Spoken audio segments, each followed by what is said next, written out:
Township Board of Commissioners meeting to order. This is for Monday, March 7th, 2022. If you could please stand for the pledge, remain standing for a moment of silence. I pledge allegiance to the flag of the United States of America and to the republic for which it stands, one nation under God, indivisible, with liberty and justice for all.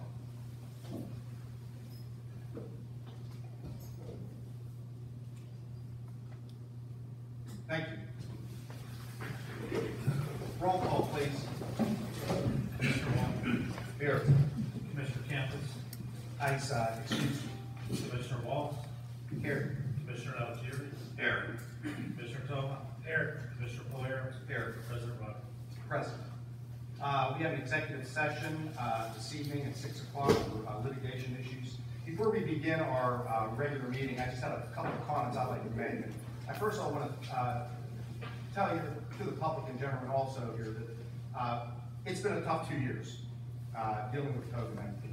We've done our best to continue operating and conducting business during this pandemic. And I want to personally thank all of our staff, our road crew, our police department, and of course the members of our commissioners for their hard work and dedication. You know, we conducted our meetings virtually. We flipped the switch and went virtual. We returned and we had to have masks, and some people didn't like that. But you know, we wanted to have the meetings. We wanted to do them in a safe environment. And you know, we are now tonight lifting that mask mandate. We would hope that if you decide to attend, we want you here, and if you're fully vaccinated and you feel comfortable, you don't have to wear a mask. If you want to wear a mask, no problem, no judgments if you'd like to wear one.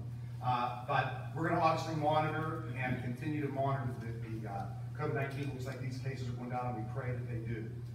Certainly, that's something that we all want. You know, I know personally, I've lost family members, I've lost friends. I know some of the board members here have as well. And it's been a very, very tough year. So, and actually a tough 2 years. And I just was watching the news the other night about that Marcy Cipriani from WTAE had a long COVID. She's still struggling. She was diagnosed in 2020. We don't know the results of all this is going to be, obviously. And how it's changed our world. You know, really, the impacts of 9/11 were felt years and years later. And I think that's something that's going to have an impact on us as well. So, again, I just want to thank the township community and, you know, for understanding through this time, and know that we always want the safe and the welfare of our community. That's the center of our hearts. So again, I just wanted to say that before we begin this evening. We'll start with our reports, please. Code enforcement. I just want to bring to note one thing, a couple things that are outside of my written report. That there's 4 motions tonight to approve some subdivisions. The first is a motion to just reapprove a previously approved plan. The property owner had some delays in getting signatures, so they needed a fresh date.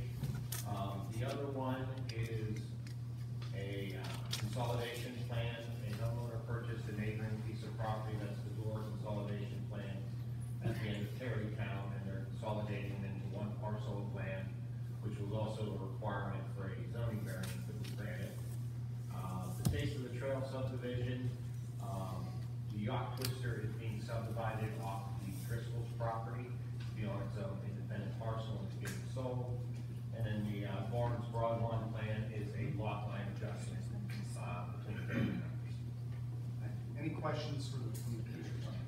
I don't have any questions, but I would like to compliment you, John, on your report on the website, in the Google Drive at least, listing all the top 10 blighted homes was really interesting to see all those pictures, as well as the summary of your last 6 years of all the code violations that you. Well, I have to say, the credit for that goes to Jess. To Jess? Yes, who compiled all Okay, that. all right. Very good. Thank you, Jess. Any other comments? Okay, engineers report, Mr. Miley. Thank you, Mr. President. I'll have my written report. First project, the first item is the Elizabeth McKeespin project. Big one, work is ongoing. Concrete work continues at Boston. Walls are being poured, starting to come up out of the ground. Both places we had a little bit of a setback because of the flooding and the issues that we had, but they have kind of forged through that, and they're moving forward. So work is is back on track. One of the things I'd like to bring up, I'm kind of excited to report to you guys tonight, you know, when we do, whether it's in Elizabeth, whether it's Claire, any of the big projects that we do, when we get a contractor on board, we always do what they call value engineering. Once the contractor starts work, you know, we design based on certain site conditions. Once they get in there and they start working, we actually work with the contractor and we figure out ways that, you know, if there's ways to save money. I'm happy to actually report, I think we're gonna be able to save you guys about $467,000 on the project. We worked with the contractor, and now that they're in there, we've looked at the foundations, and I think we're gonna be able to redesign some of the foundations, and they're willing to pass on like $467,000 worth of savings to you guys. So I'm gonna work with Greg over the next month to process that change order. It'll be a credit, so I think that's kind of a credit to the contract that we have. They're willing to work with us and the good guys to work with. So we'll move forward with processing that. The Stony Brook hillside remediation, bids were open on February 22nd. Gregor Contracting was a low bidder with a bid price of $63,958. We've worked with them before. Our recommendation, I don't know if it's actually on the agenda, but our recommendation at some point is to move forward with awarding that and getting that project moving along. Mansfield, we're still working with Matt and Greg to get the easement secured on that. Jacktown Road Bridge. Mr. President, I know you and I talked about that since last meeting. We actually had a conference call with PennDOT to expedite the HOP, because we're reconfiguring the intersection, and I passed on to them your concern, the residents' concern, you know, based on this Fern Hollow, that everybody's, you know, concerned about bridges, and we definitely have an issue there. It was funny because on the conference call, this is what we're working with. PennDOT actually said, well, you've only gone through 2 rounds of comments. Typically, it's 6 rounds of comments. And I said, well, we can't have that, because I said there's only one way in and one way out. So they are expediting the review, so we're kind of working through that. I would hope that within the next month, we're gonna get the HOP. We already have all the other permits, so once we get that, we'll be able to move forward with that. And then the last 2, I think that are just holdovers, and I apologize, like I said, I looked at the agendas. We had the demo, the township-wide demolition, and the municipal roof garage that we opened bids, and we're just waiting for award and however the board wants to handle that. That's on the agenda. Okay. They vote. Okay. Any questions for Mr. Miller? Chief Honick, report. Thank you, Chief. Any questions for the Chief? Public Works? I have a couple things in addition to my written report. Let everybody know that the township is taking applications for summer help.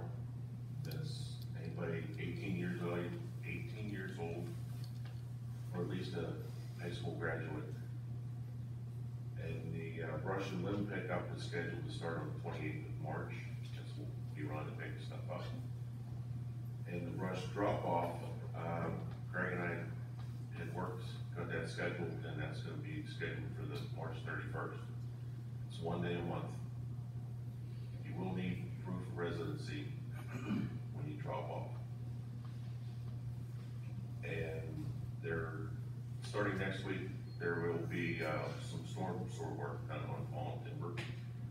We'll be out there for a couple weeks, getting ready for the asphalt project that's going to be done out there. So that's all I got. Thank you, sir. Any questions for Mr. Twig? So I guess we're not gonna have any more snow, right? Is that, did you predict that? Okay. I thought maybe you were. Those words never come out of my mouth. I had to ask. I'm hoping. Sanitary, the old water. Thank you, Mr. President. Nice to see you. Thank you. We had a very wet month in February, one of the highest on record. Our average flow was around 2 million gallons per day, which is just about the peak that we can treat, so certainly one of the wettest on record. All operation was in compliance for the month. I'm happy to report that the Happy Hollow project was functionally wrapped up in February. There's still some restoration to be completed, to be worked around the spring weather and the wet weather, but functionally, that project is complete. Heights Hollow. I'm sorry. Heights Hollow. Heights Hollow. I'm sorry. Said that for a second, so it's really? My fault. That's okay. Any questions for, Just a comment, Yeah. another kudos. Mr. Matlock and Mr. Vianney attended a special meeting along with myself and the rest of the sanitary committee to discuss moving forward, doing some preventive maintenance, beginning with Happy Hollow, which is on our agenda tonight. I'll explain a little bit more when we get that, but thank you guys for attending, and you went out of your way to come. It was very helpful. thank you guys. Solicitor, I have nothing outside the items we discussed in executive session. thank you. Township manager. Thank you, Mr. President. First off, we were designated, I think, for the third or fourth year in a row as a banner community from the Allegheny League of Municipalities. And there's a couple of requirements we had to meet to get that designation. There's probably about 15, and we completed them all. So there's a spring education conference in April where the township will be, kind of publicly recognized for that award. So, great job. Thank you. I submitted to Local Government Academy a application for an intern. We already have an intern, which I'll give an update on, but these interns come from all the colleges in the area, but most come from the University of Pittsburgh and Carnegie Mellon. They're mostly involved in the public administration majors, either at an undergrad or a grad level. And I drew up a proposal that fed from our comprehensive plan, and I picked a housing analysis, and it was accepted. So now the next step is for us to go down to the pit campus and interview candidates and pick one, and hopefully one of them will say, I love your intern project, I'll come work for you. So I'll keep you posted on that, but it was accepted and it's part of the comp plan. Nick Algieri is currently working on 6 different projects. I just wanted to give you an update. He's about halfway through his internship, doing a great job, as I mentioned a couple meetings ago. He has completed GIS location of catch basins and conditions of catch basins. He's completed recreation committee bylaws and surveys to the public about recreation ideas in the future. We'll hand that over to the recreation committee for review and suggestions to the board.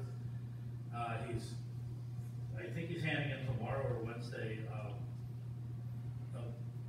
whole comprehensive study on signage for the entry points of the township, and that's also tied to the comprehensive plan. He did a really nice visual presentation with some nice renderings, so you guys are gonna love it. He's gonna present all this when he's done with his internship to the board. Him and I are now working on a capital improvement plan and a vehicle schedule for future purchases, and his last project will be short promotional videos for the website and Facebook. So, thank you, Nick, I know he's in the audience, great. Thanks, Dan. Appreciate it.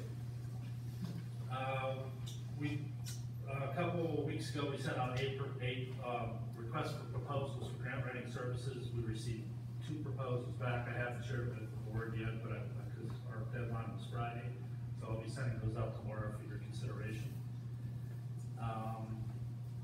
So Paul mentioned part-time public works summer help, and I wanted to bring this up in executive session since it was labor related, but I would like the board to consider increasing the wage if possible. So you can have further discussion at the committee level, but maybe before we start hiring, you could raise it from the current $10 an hour level. I think COVID and job shortages and labor shortages has increased the wages everywhere for that type of work, and we want to be competitive. So just say that we're currently at $10, and I'm interested in having a discussion to increase it.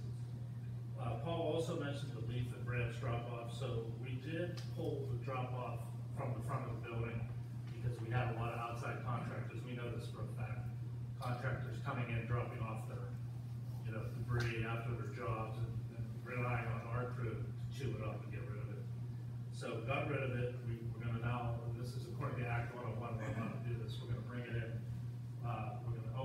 once a month.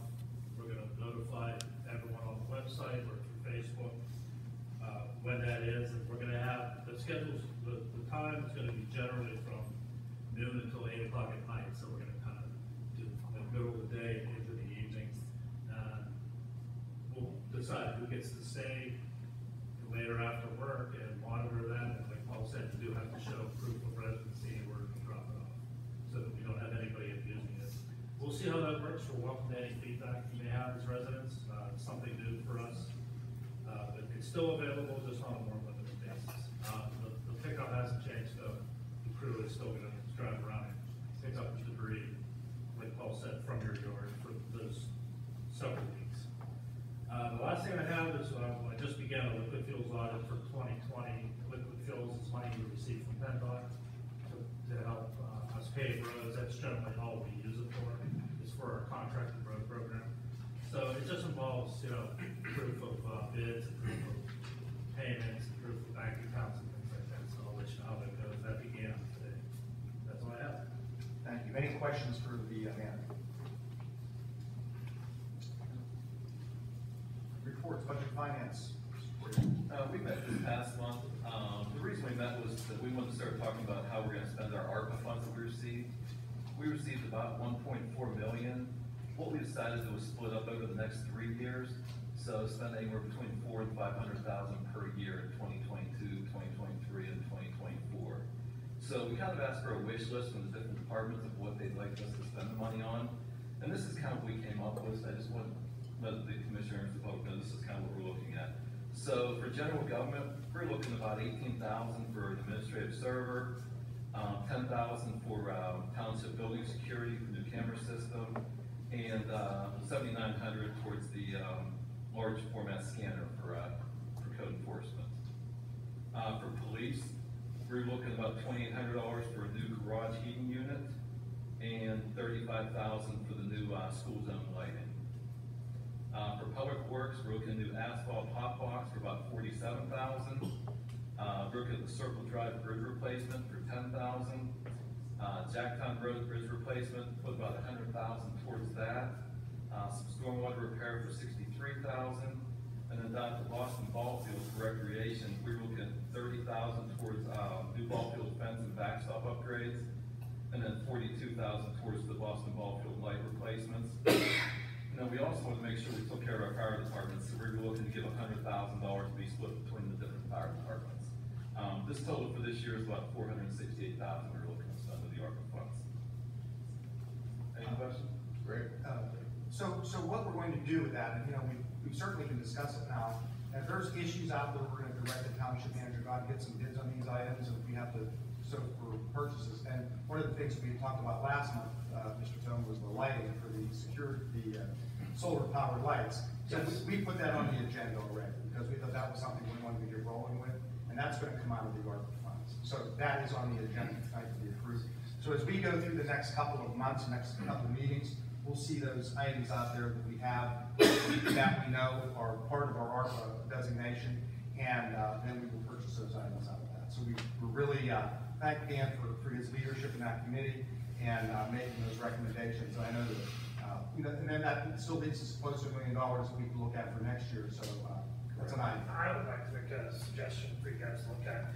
I was thinking maybe we could do some sort of like small business grant, such as, use an example, new small business grant. If somebody wants to come in here, make a small business, whatever it may be, they can apply for maybe 10,000, maybe maybe 50,000, 5 sections, 10,000 each, and it kind of gives people to be able to invest in our community a little bit, and have like a small board that can review those applications. It could even be maybe, and this is just talking out loud, maybe an existing business that's going to expand into something to provide more services to our community. I think it would be a nice piece that we could add to that to maybe consider. Comprehensive plan we look at. And just as long as we're under, and I know the ARPA funds have some restrictions, they sort of wide open though. So I mean, if there's something now, we can later that. Yeah, it's something that could be invested. Yeah, but they are. I mean, there's a lot of things that are involved in that you'd have, you know, restrictions and stuff, but. But they might, this might be good, it might be good. I mean, like I said, they lifted a lot of those restrictions, so we'll look into that. Thank you. Anyone else? Matt, you wanna? Yeah, I'm not sure about that. I do know that those funds are, like, do have certain limitations on what you can expend it on, but I don't know offhand whether it's permissible or not. I have seen other communities do something similar With those funds? with those Okay. specific funds. Yeah, I just don't know. Thank you, talk outside. Yeah, we'll check it out. Good idea. I just want to quickly comment that the commissioner employers numbers, half of those are just estimates. Right. So, you know, some are selling quotes, but the majority are just estimates, placeholders. Thank you. Code enforcement. Yeah, we met, this past month, myself, Commissioner Walls, John Snelson, Greg, and, Jess.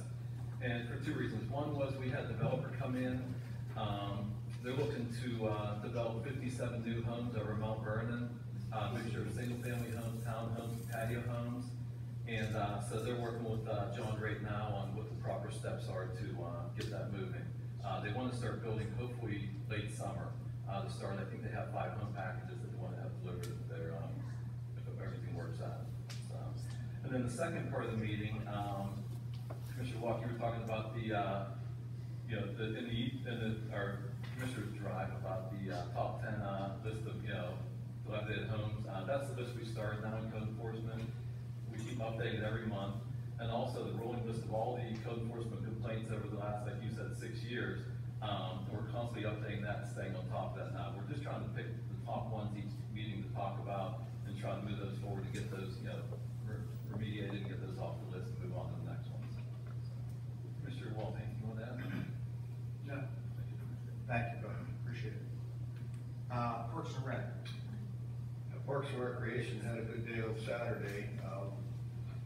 Boston Ball Field has been for 23 years basically maintained by Sarah High School baseball team and their wonderful head coach, Brian Zarendo.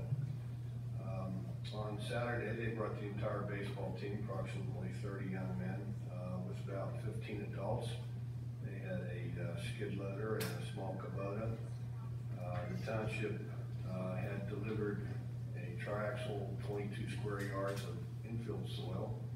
Used the skid loader to flatten the field and clean up the edges and clean up the line between the infield and the outfield, and then over the course of several hours rebuilt a new mound and dug some drainage ditches, and it was really quite amazing how that man ran that skid loader. He's almost as good as you, Rich, not quite. They also painted the dugouts, boys painted the dugouts. They also sanded and painted the big Connex box that was down there. They re-erected their batting cage in deep right field. That batting cage used to be located right by the third base dugout, but it's now a big hole for the pump station. And then put up a temporary fence in right field. That area will be used not only for batting practice, but when they have when they're hosting a home game, the visiting team will now have a nice area to warm up out in deep right field, and it won't affect the play at all. So kudos to the Sarah High School baseball team and their head coach Brian Zarenda. Thank you very much. That's about it. If I may, on that, Yeah, sure. if you take a look at it, drive over the bridge or just go down there, it's beautiful what they did. That is a significant savings to the township. I mean, that was all labor, that they did on their own. So they're definitely hats off to them. Good, thank you. Personnel, we have no report. Public safety, police. We met with the 3 chiefs of police at Central Fire Hall, Commissioner Toma, Greg, and Commissioner Candace, and we discussed their training, the volunteer program, the fundraising, various items, and 2 of the things that come up were the solar lights that were on they're on the agenda tonight. And the other item that came up was a side-by-side all-terrain vehicle, and what uses it could be and the beneficial aspects it could bring to the township and the Allegheny Passage Trail. And I'd like to turn that over to Chief Honig, if I could. He was there, and he could elaborate a little bit more on the all-terrain vehicle and its uses. Yes, again, like Commissioner Algieri said, it was hosted at the central station for Elizabeth Township Fire. We had Elizabeth Township Fire, Glidale Fire, Hill Fire and Buena Vista Fire in attendance, to include Mr. Butler. One of the discussions about the side-by-side is, we can use it for patrol 12.75 miles of line on trail here with Township. Golf course search and rescue, our current fleet, will just sink into the soft sod and most of the course outlay. Rural search and rescue, we ended up with an incident, the first of the year in, off of Pine View, where we had to borrow a side-by-side from a adjoining municipality to do search and rescue. If we had our own, we would not have had to do that. It would not have delayed, search and rescue.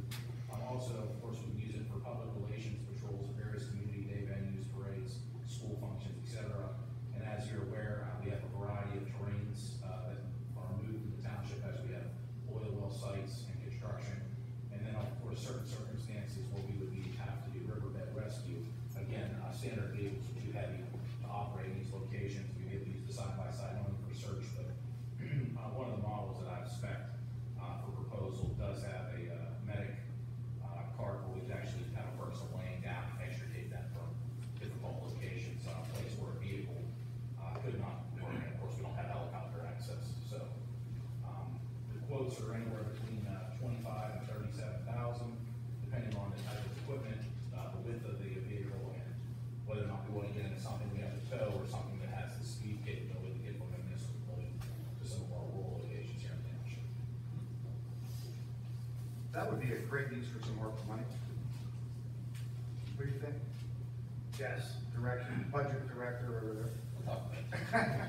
I mean, right? I mean, that would be I think that would be. yeah, I mean, that's something that we're, you know, The Gossport just got one, and I think theirs was 37,000, and, it's a pretty extensive piece of You've got equipment. something to propose. yeah, get the proposal, I mean, I think that'd be, if I have agreement there, then that would be a good way Yes. to spend that money. Yeah. Thank you, appreciate your Is time. there anything else you have from public safety? Anything else? Okay, thanks, guys. There was an additional item for public safety, I apologize. Oh, please. The chiefs from all the fire stations are going to get together for a comprehensive study. They identified hydrant trouble sites throughout the township, and they also did discuss Fay, Berlin, and Jacktown bridges as locations for possible proposal. I know this one's on the consideration now, the Jacktown Hill, but they're also going to identify, they volunteered to identify hydrant sites in the township where there's a lack of hydrant access, where we'd have to run, I guess, an unreasonable amount of hose to fight a fire. So they're also going to prepare a written report and present it to subcommittee chair, Commissioner Algieri, and our regular meeting. Great, thank you. There was one more item, did you just come to mind there? There's an issue with the garbage truck crossing Jacktown Bridge. Yeah, I'm aware. Okay, I didn't know if anybody brought Yeah, that. no, we were quite aware, yeah, we're quite aware Waste of that. management has a smaller vehicle, maybe Yeah. they could. That's something maybe we can check, and I know I Okay. spoke to the residents there, and I talked to our engineer about that as well. To bring forward to the fire chiefs about the hydrants, remember that that's PA American's infrastructure, and they install and charge us a boatload for all of that, so they have to be brought in on your discussion if you're gonna add some hydrants. Okay, that's something. Yes, sir. One more thing, sorry. I just go, on the agenda towards the end, this has to do with public safety, I just wanna make sure that. It's A. Number 11 for the solar lights. It's page 8, I got it, yeah, I got it correct, I'll make that one. Okay, thank you, mine. Sanitation. I'll save that little discussion until we do that motion, and then we'll all go at once. Okay, thank you. Okay, we have public comment, no presentations, we have public comment. Jackie Maricini.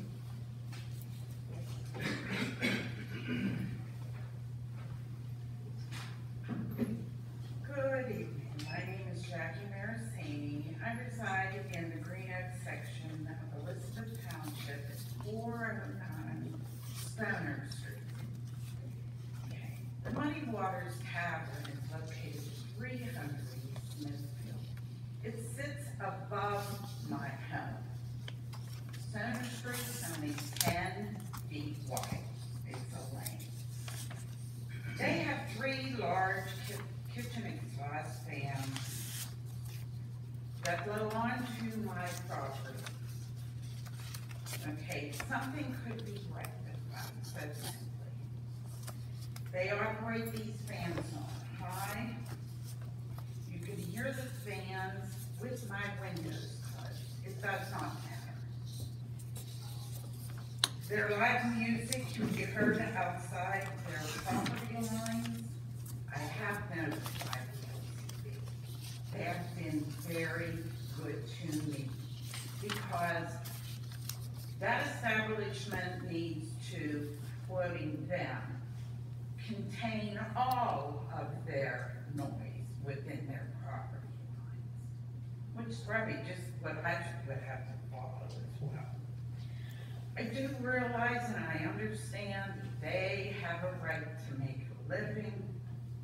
I'm not out to dispute that, but I have a right to live too. So I truly believe and hoping something could be done respectively to both parties. Like I said, I don't talk to the establishment, but I think something fair could be done, and if that could be looked into, that'd be greatly appreciated.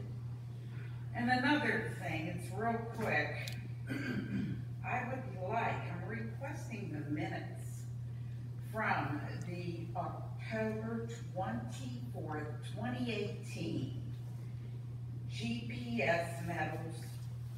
That, I need the minutes. That file is ZHB1820. I looked online, can't find it. Actually reached out to Allegheny County. Back on the December 15th, I complained for my neighbor's request as well about the odors from that recycling. They never got back to me. And I've done it more than once. So I'm only human. Thank you. Thank you, I appreciate it. I can address a little bit here. We did get an email from Commissioner Jerry that outlined her concerns about the fans. I did go down today with a decibel meter and take some readings. I have that information if the commissioners would like that. You can send it to us. Okay. You have copies of it? Yes, I have it right here. Talking about decibel readings of Muddy Waters or GPS? For the kitchen fans. Okay. For the complaint there, there's the locations I took readings.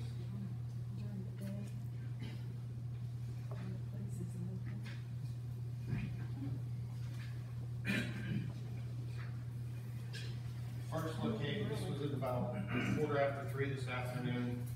The first location was on Sumner Street. The fans were off. Just general background noise and birds. I got a decibel reading of 43 decibels. And that was taken right on Sumner Street by Mrs. where Mrs. Marasini's gas meter is located.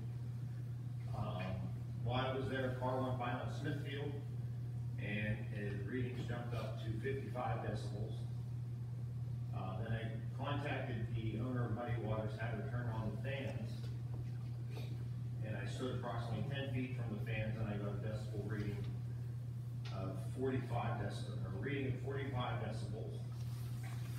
I then placed the meter directly under the fans and got a reading of 74 decibels. And then as I was going down back to get a reading by Mrs. Marasini's, I stopped on Smithfield Street with just general background noise and got a reading of 45 decibels. And when I went back down by the gas meter with the fans running, I got a reading of 49 decibels, which I included on the back page. A level, I mean, the noise was not excessive at night, you know, it may be a little bit more, but it's not extremely loud or anything. It was under what a normal conversation is at 60 decibels.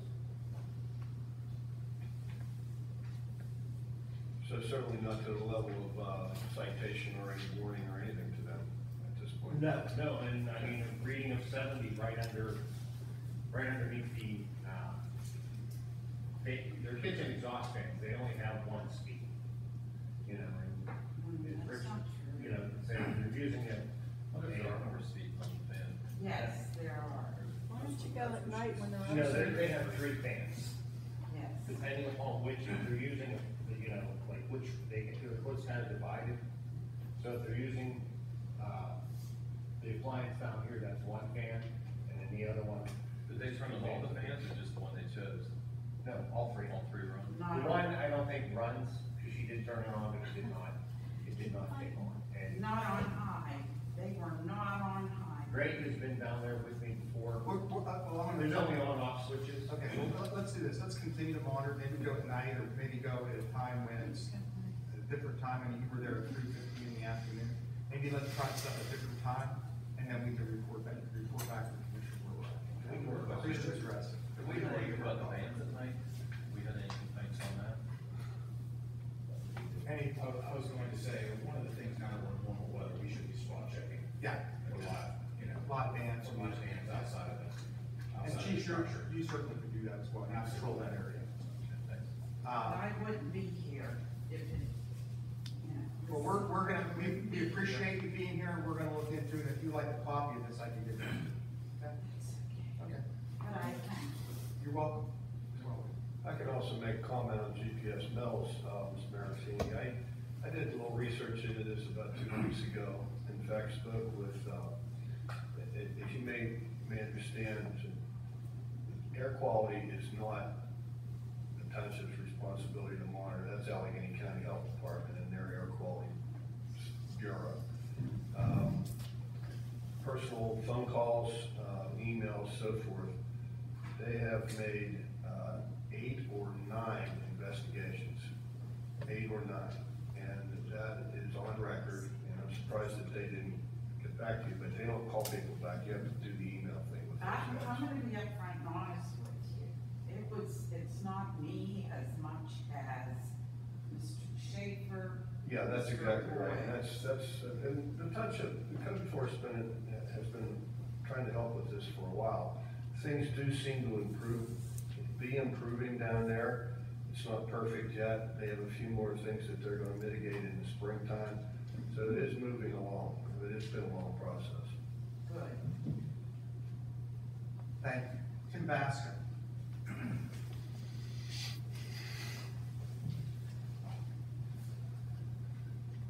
My name's Tim Basco, I'm an operator, Tim Basco Tree Service. My business is up on 90 Riverside Street. Most of y'all know me, some of you don't. I was removed from my house years ago for storing my commercial equipment at my house. Y'all know about that, but I'm not gonna go into that. I'm here mainly about, I'm down for a time every weekend. And I've been with you, I've talked to many of you people, I've talked to you about it. I can't, they block the road, they block the fire hydrant, okay? They throw their garbage all over my road. This is every weekend. You're the 3rd chief now that I've dealt with. It's almost the 3rd commissioner board that I dealt with. Nothing's getting done. Maybe nobody cares, but sooner or later, and I have tons of video footage if you want to see, the ambulance coming up, and they have it so blocked, the ambulance can't even get through there. The building on next to me caught on fire, and if they have that fire hydrant blocked, if my building, I get hurt up there with a chainsaw, you're not getting there. The garbage coming from that place on the weekend, it blows over the masks, these masks that we all were forced to wear, thousands of them, baby diapers, crap thrown into my property, beer bottles, glass down there. You wanna see pictures of people throwing their garbage, standing in the middle of the road, urinating, defecating on the road? I don't even understand that. All video footage, if you wanna look at any of it, I ain't bringing it here for you with it, you know, you don't have to believe me, but I can show you footage after footage out there. I can't get in and out of my property anymore. When they come, they park half out in the road at Court Times parking lot in front of my entrance, and the whole cul-de-sac's full, and has no parking by police order sign. Buses are all parked up there blocking the whole thing. And then Court Time blocks the back 100 spaces, they block it off of these events on the weekend, Dan. So no one can park back there, so they park in my lot. They park in my neighbors, they park in everybody who's down there. I mean, we had this all years ago with their wedding thing down there. I mean, business is business over there. They have an occupancy permit of what? 300 or something? And they're planning, they put stuff on the internet, they're gonna have a 500-person daughter daddy dance down there. That's 1,000 people. What if it catches on fire? You got 1,000 people in there and the whole entire road's blocked off. Or what if something happens to my business? So, I mean, I got 3 years to talk about stuff down there, but that's me being able to use my property. I have to be able to get there. I've had every single cost down there over the years. Every single one. They parked in my lot. It took an hour to get the person out there to move their damn car. I have the whole street blocked off with my stuff. I cannot back down the road with my permit. Thank you. Chief, you're addressing it. Yeah, I got one call from somebody on Paul's team about the fire hydrant in the last 2 weeks. That's the first time I heard about it. It's every week. Okay. Every week. We'll look into it. Thanks, Chief. Appreciate it. Tim, this garbage that you're seeing there, and this is all coming from the FaceTime area as well? I will show you a video. No, I believe you, but it's all definitely coming from all, is there any other area out there that would contribute to this mess? Well, yeah, they have that, he put his garbage bins out there in cul-de-sac. So I thought there was a 50-foot setback for all this, but evidently not for this guy. They throw the garbage in there, it breaks apart, it blows all over the place in my property. Okay, which I'll show you videos of these all. Now, they're putting cones on the cul-de-sac to stop people from parking in front of their garbage bin. And they blocked the back thing off for 100 parking places are blocked off. These people got nowhere to park. They run up, my whole front of my property is rutted up every weekend. You know what I mean? My place is nice down there. I put a ton of money and effort into that and my home to make it look nice. Chief will take care of that. Okay. Thanks, Bill. Mike Salvin, is that correct? My beautiful wife. That's okay. It's nice to meet you. Nice to meet you. I used to preach for 10 years, and there's no way I can make 3 minutes, so.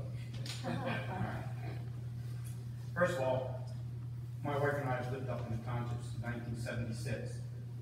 We used to live, our first home was on Karen Drive, when they first opened up the road, so we've been here a long time. And for the past 30 years, we've lived on Parker Drive, which is in the B-Mark land, which adjacent to the property is about to be developed. First, let me tell you, we're not opposed to building. We believe in growth. We built our home there. We built several homes. But we are opposed to building if the future buyers don't understand what they're buying. Now, I don't know if you know what that means, but there's two things wrong with that property that I noticed because they were developing and removing trees from that land. One of the things that's adjacent to my property is that land is filled, okay, period. There's probably 15 to 20 feet of field adjacent to my property where they're probably going to stick a home. And in addition to that, there are springs that run through that land. Does anybody know that? Okay, so, you know, it's behind Ridge Road. Nobody really looks at that road. It's very seldom somebody even comes down that road. But I just heard the other day, I was at an event, and fortunately I met Josh. He's a good guy. He's very transparent on what's going to happen. I didn't know that was going to happen. And so, you know, again, we're not opposed to building. So, and I believe you guys would want the future owners to know what problems they might have with that property. When I first, when Pusterics first developed the land that my home currently sits on, there was a home that was built on the field on, I think, Weedmore Drive. And unbeknown to them, they had to put cement pylons in 20 to 30 feet deep, okay? And I think that cost them in the area between $20,000 to $30,000 to put those in. And that was after that was after they bought the block, okay? So, you know, I saw the springs that were in that property before they built that land. So there is springs, and my understanding is there might be modular homes built there. Okay? that true or not? So what you're looking at is, I think it said 57 homes, a mixture of single families, townhomes, patio homes. They are modulars, but don't think of the modular double wides. These are 380,000 to 550,000 price range homes. No, they're not Brian. No, these are built in, the reason they're modular, they're built in a contained environment, 2x6 walls instead of 2x4s. They're just not built on site, they come in packages. Yeah. So, I understand, but the only hope that I know that was a modular home was Orion home, and it was built on Old Hills. Now it's over 40 years ago, and that came just like that. Okay, so Finish your comments, Mr. Solly. Good. Yeah. So you have time. yeah, please. It's the first time I've addressed you guys. You're doing a good And job. I appreciate this all. You're doing a good job. Okay. So again, with the field, the pylons, and the springs, I'm concerned about these future buyers, okay? They're gonna be building right next to our land, and I don't wanna see that they get hurt. That's the bottom line. I'm in here in behalf of them. And also, I knew John Marino. John Marino first bought that land. John and I always got along and stuff like that, but I know the problems the township had when they built that land, okay? And it wasn't pretty. And that land basically got a few townhomes on it, a couple of homes, and, it's basically they dormant until this point in time. Now, again, we're not opposed to building, but I'm really concerned about the builders of that land. Is the builder gonna put these modular homes on, because they go up very quickly, and then all of a sudden go away, and all of a sudden we got problems, is he gonna take care of them? I doubt it, okay? And I'm sure nobody wants to hold the township hostage for them, okay? So, and in addition, the homes that are built adjacent to the land, Frank Mango, who lives right next to me, he suffered, I don't know if you know Frank, guys, you know Frank? everybody does big. Yeah, Big Frank, good guy, okay? He had a disaster for 2 years at his home. He basically spent 40 grand to shore up his home. So this is not a joke. And the guy down for me, my neighbor down for me, Pat Evans, he lived there as long as I have. He's no longer living there. He had a water problem. His basement was always filling up with water. One day the water authority came to me and says, hey, you got a pipe burst in your home. I said, no. And he got a backhoe there and then diverted the water, I'm assuming, into that land, okay? So,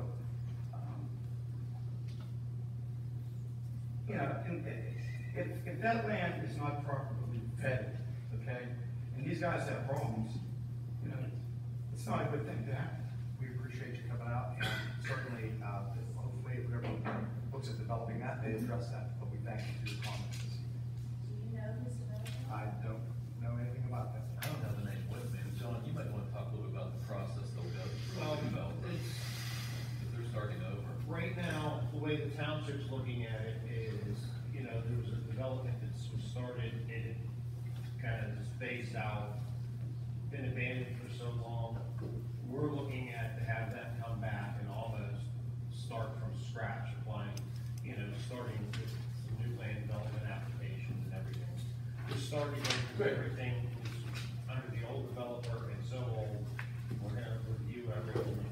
You're not gonna piggyback off the other agreement, right now, correct? No. You're gonna start fresh. If this is a different developer, it would have to have a new agreement, correct? Yeah, so we would basically want them to go through a new land development process. It would go both before the planning commission and before coming here. So there would be public opportunity certainly for you to make comments. And then approvals at the end, assuming it goes through that process. I haven't seen the documents to see where it left off, but assuming it's been abandoned and they do have to start over, as we go through the end of the process of doing approval, there can actually be conditions, reasonable conditions that can be attached to the approval. So safeguards can be put into place, hopefully. I mean, a lot of those issues may be between developer and landowner, not really township involvement. I understand what you're saying, but, there's only so much that we can do. But there are things through the land development process that can be put into place to give some certain protections. I'm looking for 2 words, due diligence. Absolutely. Okay. Thank you very much. Thank you, sir. Appreciate it. Nice meeting you. Kevin Carl.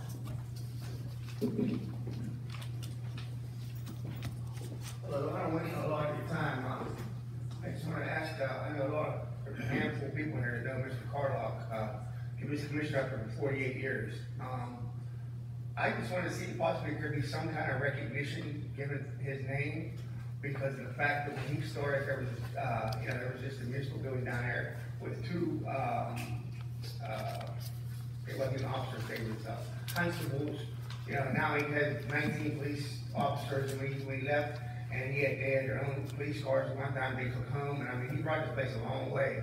And I would just like to see some kind of recognition for his name, something.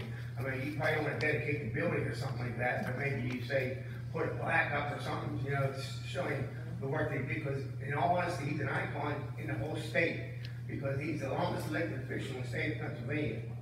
And he didn't lose his commissionership, he, retired. So he's you could Google it, he's on Google, for a while they had it under West Newton, because Smithfield has the West Newton post office. But they were supposed to change it to Elizabeth Township. So in all honesty, I mean, Elizabeth Township, he brought it a long way. A lot of people know that. I know Mr. Tweley was at his funeral, so there wasn't too many people there, but Mrs. Beckowitz was there, and Mr. Simolo and that, but I know there's lots of people here that know it, so.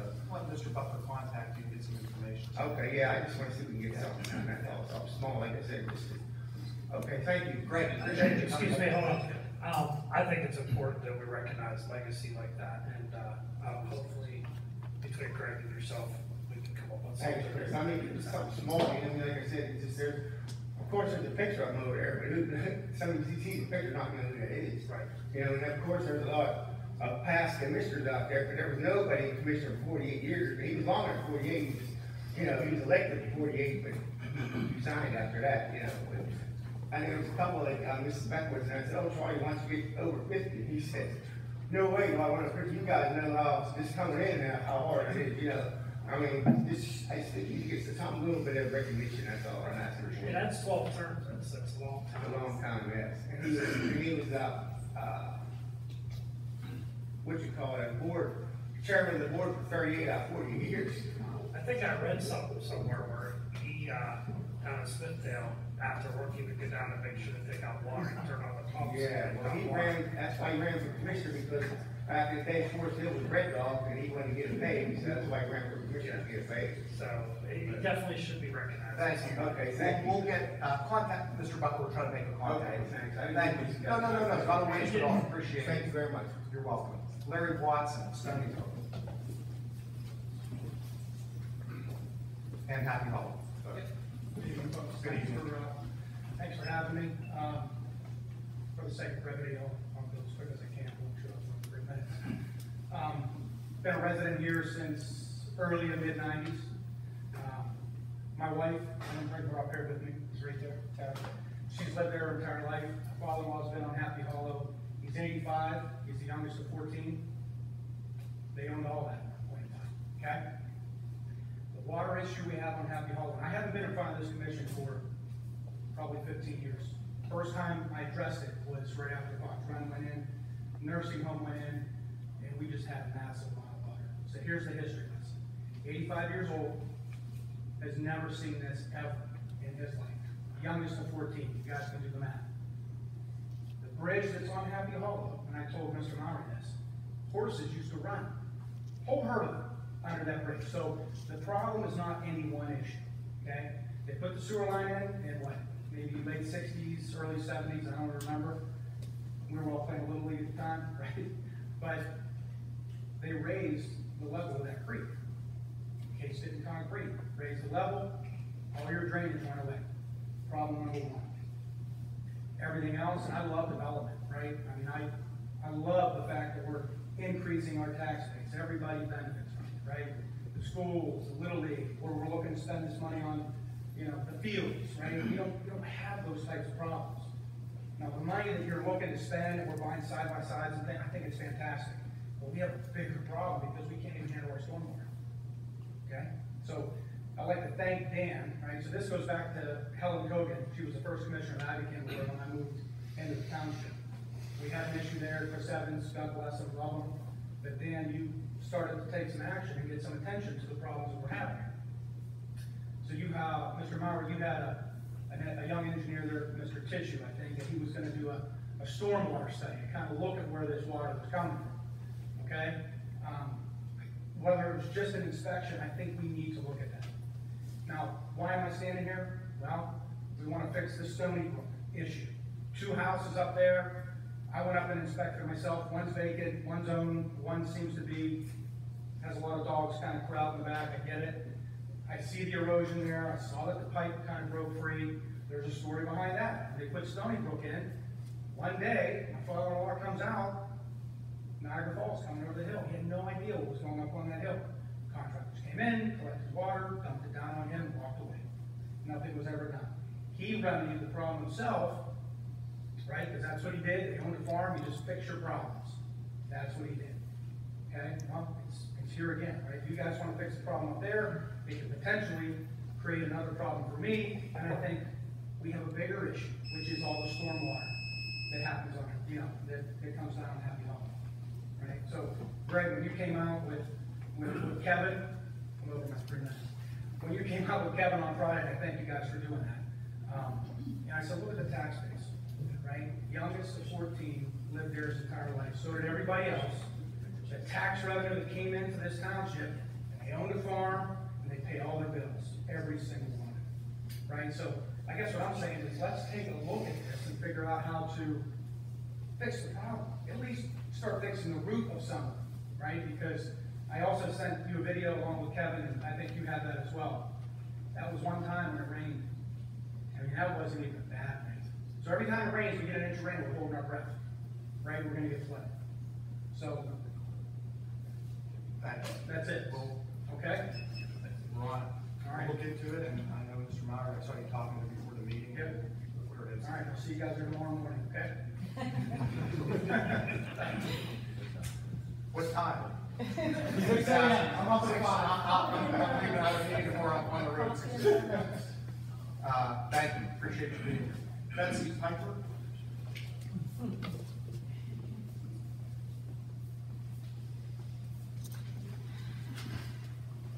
Hi. It's been a long time. I have a concern about an article I read in the newspaper, the Mon Valley Independent, about wanting to use water from Elizabeth Township to transfer to Rostraver for a well pad. I talked to Mr. Butler about it. He said you all were aware of it and that Mr. Rakunis was on the job.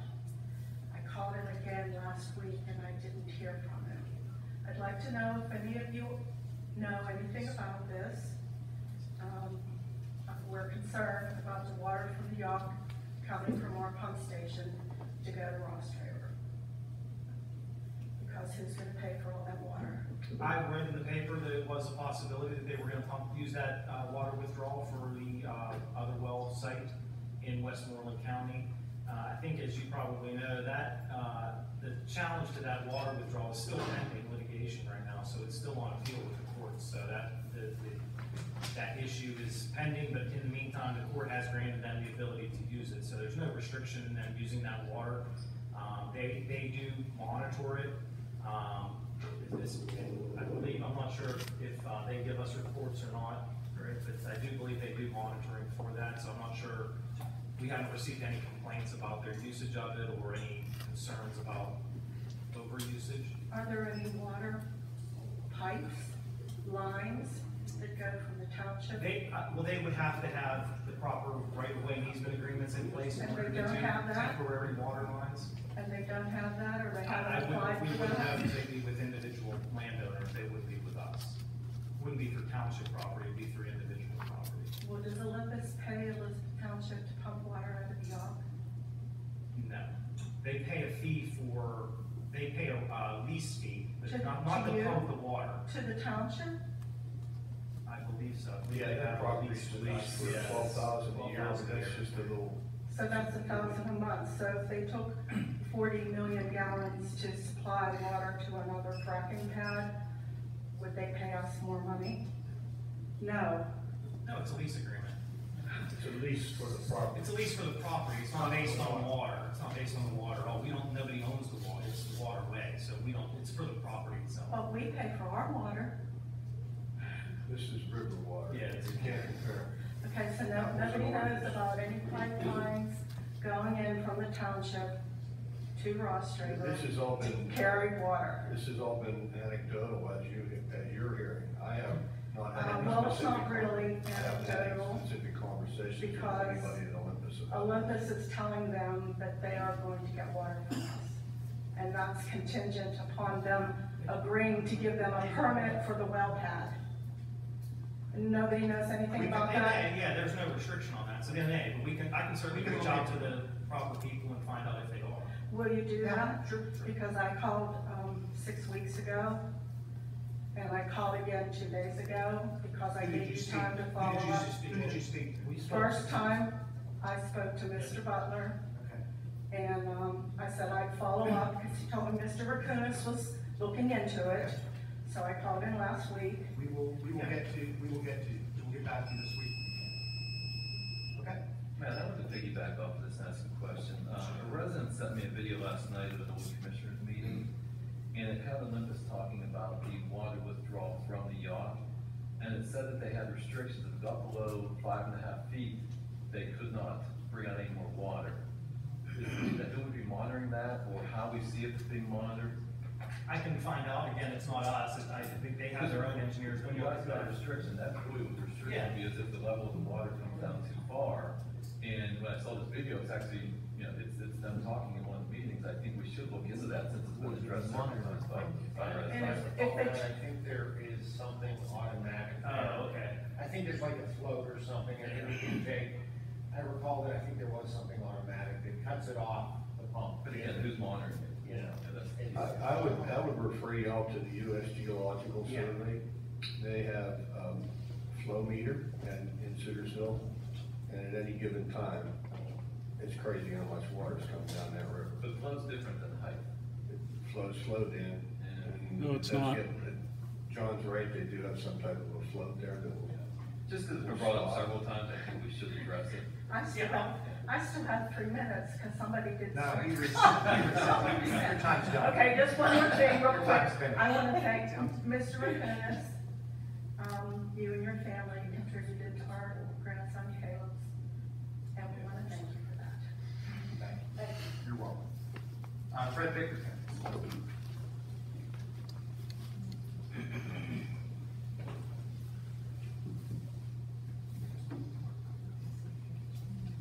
Yes, I had the same concern that Betsy had.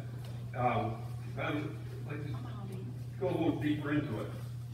Is anybody aware that they're putting that they put another intake in down there?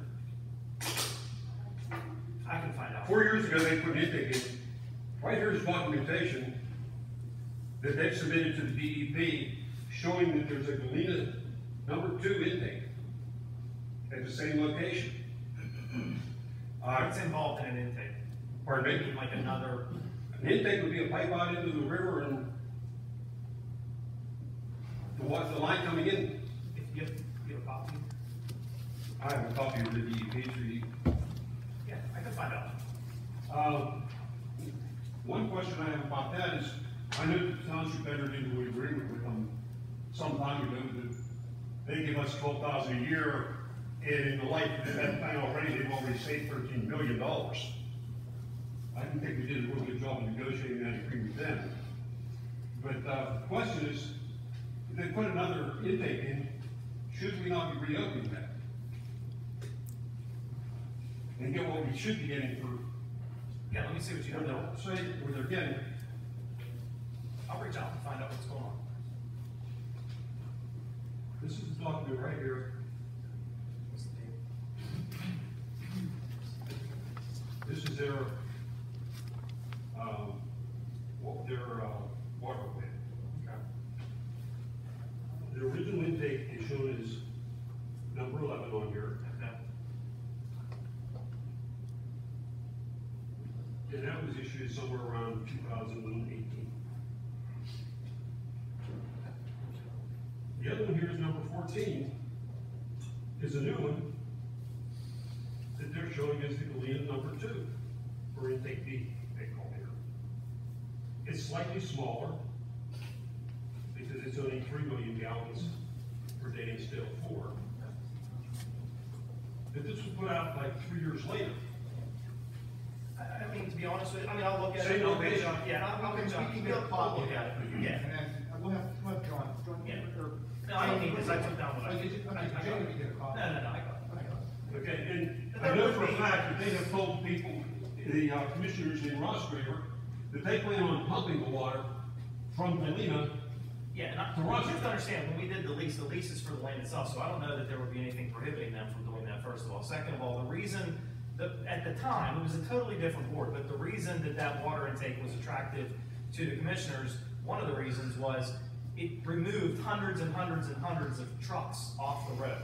Okay, so the purpose of that pumping the water was to remove hundreds, if not thousands of Well, trucks. and what you may have now is So, if they can't pump it up so- there, you're gonna have hundreds and hundreds of trucks traveling from there. Well, that's what I'm all the way saying, up to to me, Ross River. I don't know how the commissioners feel, but like, I don't see the water withdrawal as a bad thing, as long as environmentally it's not hurting the Yawk and those levels are being met, and I'll find out about that, but the water withdrawal facilities take off the pollution from the trucks, the destruction of the roads, the traffic issues, so I mean, there's a lot of good that comes from And this. they have done that in the past, but if they're going to use trucks to take it from Galena, Well, that's what I'll find, yeah, that's what I'll find out. then you just defeated the whole I purpose. don't disagree. Thank you, Mr. Griffin. We'll look into it. Scott Taylor.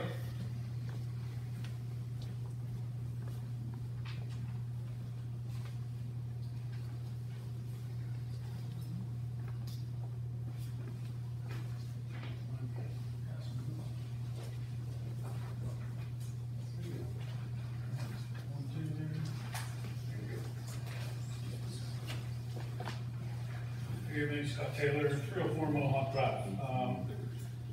Here to discuss a right-to-know request that I had denied a couple weeks ago. It was denied on 2/21.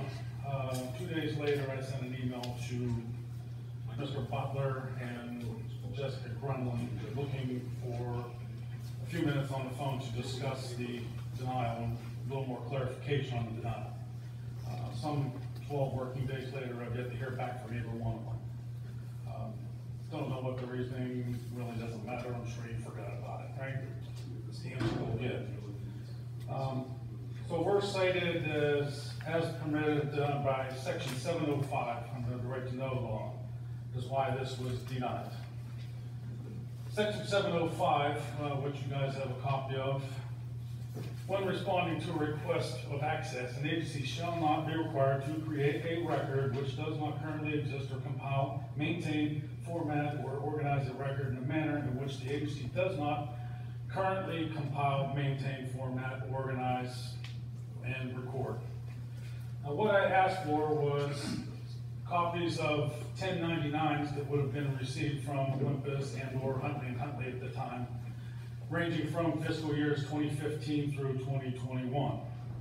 You guys are required to maintain financial records for 7 years at a minimum, as per your manuals and the IRS. So I'm curious to where under section 705, you guys are needing to create the record to supply to me when this is a document that you're supposed to be receiving as income from Huntley & Huntley. You guys should be getting a 1099 from them, reporting that income. Is there any clarification on this?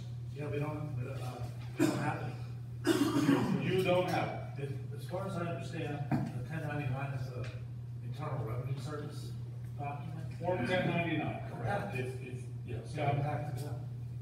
Huh? We're tax exempt, we don't get 1099. They don't have to report income, any income that comes into you or paid to you, they do not have to supply you with a 1099. I am not an accountant, I do not. Okay, I'm also a 5013 tax exempt. When somebody gives me money, I get a 1099 from whoever gives me that money. I have to report that income to the federal IRS and explain that I am a tax exempt and don't have to claim that money. Yeah, but you're a tax exempt organization, you still have to file tax return, like we're a municipal corporation, so we don't file tax. So any income that comes into you, you do not have to report that. I don't, to who? To the federal government. We're the government, we are the government. No, you're not the federal government. We're not the federal government, but we're the local. I know you like to think you run everything, but you don't. I apologize.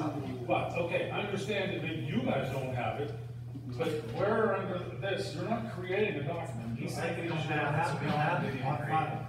We don't have it on file at all. I checked. You're correct, because you would turn it over to your accountants, they would have it. But we would have a record. Yeah, but it would be in our audit. We have, That's the clarification I'm trying to get. Yeah, you say you don't have it here, okay, you give it to your accountants, they would have a copy of it. Unless you keep all of your copies of everything here as well. Let me cut to the chase here.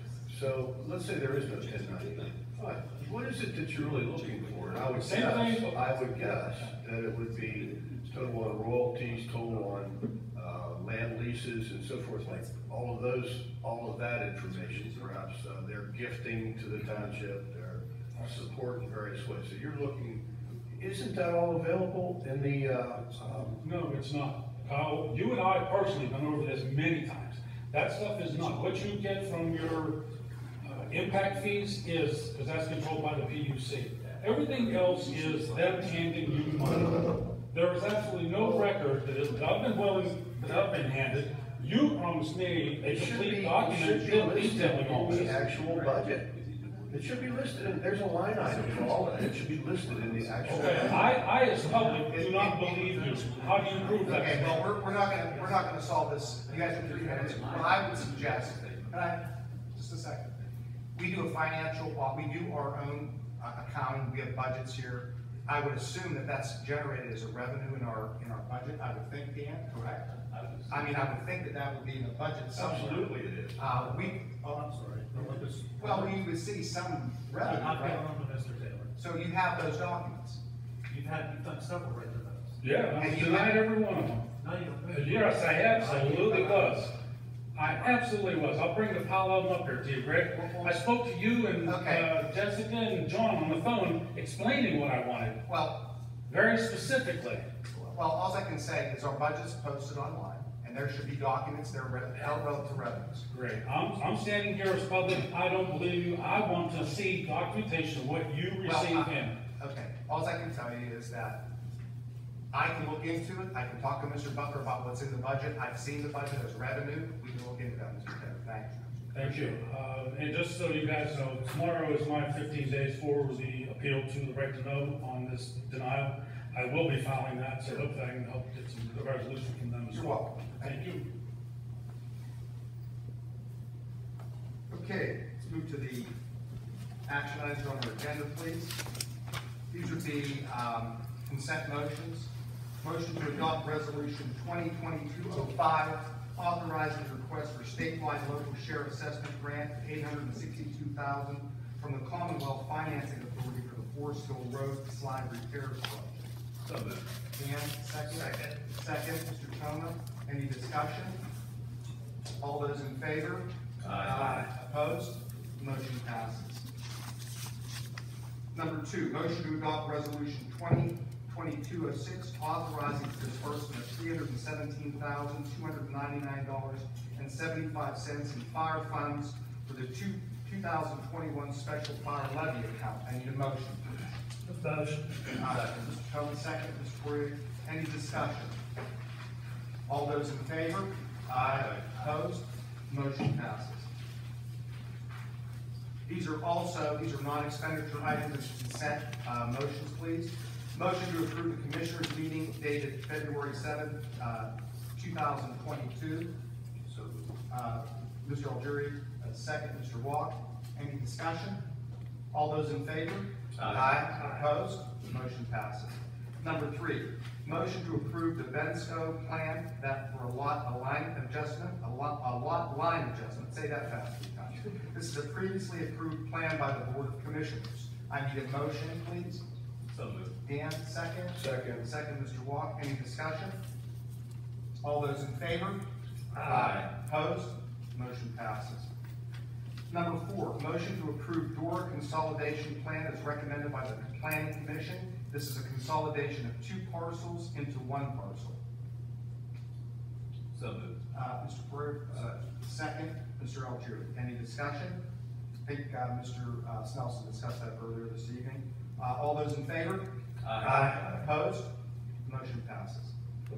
Motion to approve the Taste of the Trail subdivision is recommended by the Planning Commission. This is the subdivision of one parcel into two parcels, each with existing businesses located on each parcel. So moved. We have, hold on one second. Mr. Watt, Dan, any discussion? All those in favor? Aye. Opposed? Motion passes. And number 6, motion to approve the Barnes Broadlawn Plan subdivision as recommended by the Planning Commission. This is a lot line adjustment. So moved. Dan? Second. Second, Mr. Toma. Any discussion? All those in favor? Aye. Motion approved. These are expenditure items, and Mr. Butler, these are roll call votes, please. Motion to approve the Township bill warrant dated March 7, 2022, in the amount of $712,887.10. So moved. Dan, second. Second, Rich. Any discussion? Roll call, please. Commissioner Watt? Yes. Commissioner Walls? Yes. Commissioner Algieri? Yes. Commissioner Toma? Yes. Commissioner Boyer? Yes. President Rocco? Yes. Number 2, motion to approve the sanitary bill warrant dated March 7, 2022, in the amount of $255,948.77. So moved. Mr. Walk? Second, Mr. Algieri. Any discussion? Roll call, please. Commissioner Watt? Yes. Commissioner Walls? Yes. Commissioner Algieri? Yes. Commissioner Toma? Yes. Commissioner Boyer? Yes. President Rocco? Yes. Motion passes. Number 3, motion to approve bond requisition number 10 in the amount of $36,510.20. Need a motion, please. So moved. Dan? Second, Chris. Any discussion? Roll call, please. Commissioner Watt? Yes. Commissioner Walls? Yes. Commissioner Algieri? Yes. Commissioner Toma? Yes. Commissioner Boyer? Yes. President Rocco? Yes. Number 4, I want to clarify this motion. I can do this, I think, that's just a term. This was for the garage building roof replacement, I believe. It says municipal building, but it's the garage. That's fine. Okay? Just so you know, that was in there. Motion to award a contract 2021-04 for the garage building roof replacement to Fuller Building Group in the total amount of $101,894. I need a motion, please. So moved. Second. Dan, second, Chris. Any discussion? Roll call, please. Commissioner Watt? Yes. Commissioner Walls? Yes. Commissioner Algieri? Yes. Commissioner Toma? Yes. Commissioner Boyer? Yes. President Rocco? Yes. Number 5, motion to reimburse the Elizabeth Ford Youth Athletics for ball field maintenance supplies at a cost of $10,690. I need a motion, please. So moved. Mr. Watt, Dr. Watt, second? Second, Michelle Jury. Any discussion? Yes, I just want to make everybody aware that I'll be abstaining from this vote because I serve on their board. I do have a question, Chris, maybe you can answer it. There's, part of this is to resurface a field. The field was unnamed, and I wondered what also was involved in that resurfacing project, quite expensive. So, there's more than just that resurfacing on that amount there. That's in there. It's not just $10,000, there's also chalk, supplies, there's field dry, there's, other things on that. Now, the resurfacing of the field would be one of the fields up in, the Mount Vernon, and it's at a 50-50 cost. So what that means is the youth athletic organization pays 50%, and the township pays 50%. And they do that with all the fields. It's not just that field, it's all the fields. I think the agreement was with seven fields throughout Elizabeth Township. Okay, thank you. The 50-50 split. Thanks for that clarification, Mr. Tony. Any other discussion? Roll call, please. Commissioner Watt? Yes. Commissioner Walls? Yes. Commissioner Algieri? Yes. Commissioner Toma? Abstain. Commissioner Boyer? Yes. President Rocco? Yes, motion passes. Number 6, motion to approve this annual salary of $105,000 per year for Chief Ken Honick effective January 1st, 2022 in accordance with the 2022 budget. Need a motion, please? So Rich, Second. Second, Mr. Toma. Any discussion? Roll call, please. Commissioner Watt? Yes. Commissioner Walls? Yes. Commissioner Algieri? Yes. Commissioner Toma? Yes. Commissioner Poyer? Yes. President Rocco? Yes, and Chief Honk, we just want to thank you for your service and your visibility and just your excellent communications and displayed since you've been hired. So thank you for your continued, appreciate it. Thank you, sir. Number 7, motion to approve the accounting consultation services of Horner, Weibel, and Tariff PC at $85 per hour for paraprofessional staff services and $95 per hour for partner services. I need a motion, please. So moved. Mr. Dr. Watt, second? Second. Second, Dan. Discussion. Okay, roll call, please. Commissioner Watt? Yes. Commissioner Walls? Yes. Commissioner Algieri? Yes. Commissioner Toma? Yes. Commissioner Poyer? Yes. President Rocco? Yes. Number 8, motion to award contract 2021-05 for the demolition of 10 blighted homes to the Betters Company at a cost of $59,500. I need a motion, please. So moved. Dan, second. Second, Mr. Walls. Any discussion? Roll call, please. Commissioner Watt? Yes. Commissioner Walls? Yes. Commissioner Algieri? Yes. Commissioner Toma? Yes. Commissioner Poyer? Yes. President Rocco? Yes. Number 9, I'm going to remove from the agenda. I think there was an error. Director Dr. Walker, I think it was an error. And we're going to go to number 10, which is actually number 9. But we're eliminating number 9. Motion to authorize KLH engineers to prepare bid specifications for CCTV inspection and cleaning of the Happy Hollow main interceptor flowing to the Wiley pump station. So moved. Dan, second. Mr. Algieri, any discussion? I'd like to have Mr. Myrie just explain to the public what this is. So we had a meeting with the sanitation committee 2 weeks ago. Correct. The gentleman from Violi, myself, Kyle, to discuss the ongoing stormwater, or not stormwater, sanitary issues that you guys have. Keep in mind, and Dr. Watt was made aware of this, after this Keystone project's done, there is also part of the consent order in 2 years. You still have to do additional work to some of your pump stations that have overflows, and Wiley Pump Station is one of them. So the collective thought of the committee was we're going to CCTV the Happy Hollow interceptor, because based on the work that Veolia does, boots on the ground in the field, this is probably your worst interceptor. So we're going to go in, we're going to televise it, we're going to find out if there's any defects, we're going to identify those, and then we're going to come back as a group and probably recommend to the board any type of repairs that need to be done. Any other questions? Roll call, please. Commissioner Watt? Yes. Commissioner Walls? Yes. Commissioner Algieri? Yes. Commissioner Toma? Yes. Commissioner Poyer? Yes. President Rocco? Yes. Number 11, we're going to adjust this motion. This is 8, so we're going to approve the purchase of 8 solar speed alert radar message signs at the cost of $38,928 to be paid for from the American Rescue Plan funding. So this is the change there, James. I need a motion, please. Motion. Chris, second. Second, Dan. Any discussion? Yeah, I just want to clear up with the public.